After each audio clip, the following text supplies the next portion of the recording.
Merhabalar. Daha önceden yoğunluktan dolayı videoları pek zaman ayıramıyorduk. Artık zaman ayırıp sizlere verimli bilgiler, sizlere faydalı bilgiler paylaşacağız. Tabii sizlerin tavsiyesi ve yönlendirmesiyle de bu konuları seçeceğiz. İlk konumuz özellikle çocuğu olan, okul çağında çocuğu olan her anneyi ilgilendiren bir konu. Son zamanlarda her evde neredeyse bir hasta çocuğumuz bulunmaktadır. Bunun da en önemli sebebi pandemi boyunca özellikle koronavirüsten dolayı maske taktık, kapandık. Ve pek çok solunum yolu, mevsimsel gripleri, mevsimsel solunum yolu hastalığına sebep olan virüslere rastlamadık. Ve artık mekanın asıl sahipleri geri döndü. Korona pandemisi bitmeye yakın hale gelince artık diğer influenza virüsü olsun, hemofilus influenza, parainfluenza, RSV dediğimiz adenovirüs gibi pek çok virüs tipinin artık kendi hastalığını yapar ve ciddi bir solunum yolu hastalıklarına sebebiyet verir. Okullarda iş gücü kaybına sebebiyet verir bir hale geldi. Özellikle çocukların çok sık hastalığından dolayı anneler bazen kendisini yetersiz hissetmektedir. Aslında bu gayet normal bir durumdur. Kendinizi yetersiz hissedecek hiçbir şey yok. Çünkü solunum yolu hastalığı olmayan bir çocuk ortalama yılda 8-10 sefer bu tarz hastalıklara yakalanır. Ve bunların en sık semptomu da öksürük semptomudur. Ve özellikle 5 yaş altında kreş dönemi çocuklarda vereceğimiz öksürük şurubu vesaire ilaçların etkinliği kanıtlanmış değildir. Ve özellikle 5 yaş altındaki çocuklara da bu hastalıkların sebebi en çok virüslerdir.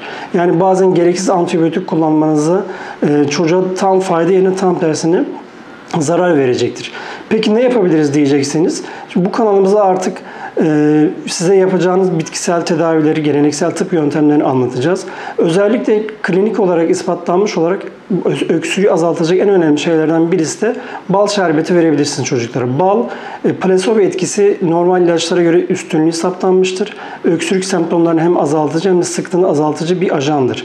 Bunun dışında hatmi çiçeği ya da ebe gümeci ailesinden bir çiçektir. Hem öksürük semptomlarını azaltır hem de çocuklardaki ateşi de azaltabilir. Yine kekik hem balgam sökücü özelliği vardır hem de öksürüğü azaltır.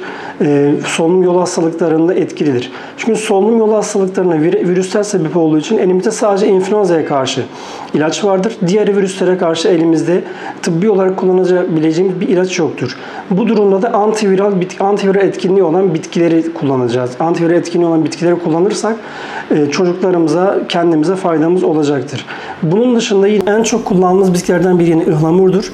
Ihlamurun da geleneksel kullanımı ile tıbbi kullanımı farklıdır. Tıbbi kullanımında genelde çok kaynatılması tavsiye edilmez.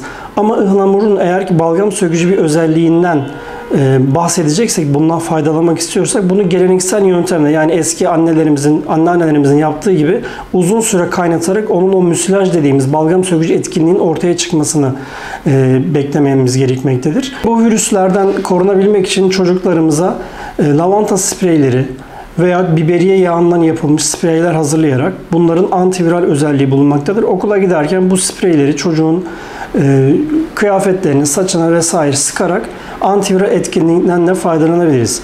Çocuklarımız bizim en kıymetlimizdir. Ondan dolayı çocuklarımızın hasta olması elbette ki istemeyiz ve hasta olduğumuzda da bu bir çözümsüzlük değildir. Çözüm çok kolaydır. Yeter ki bu uygulamaları yapalım.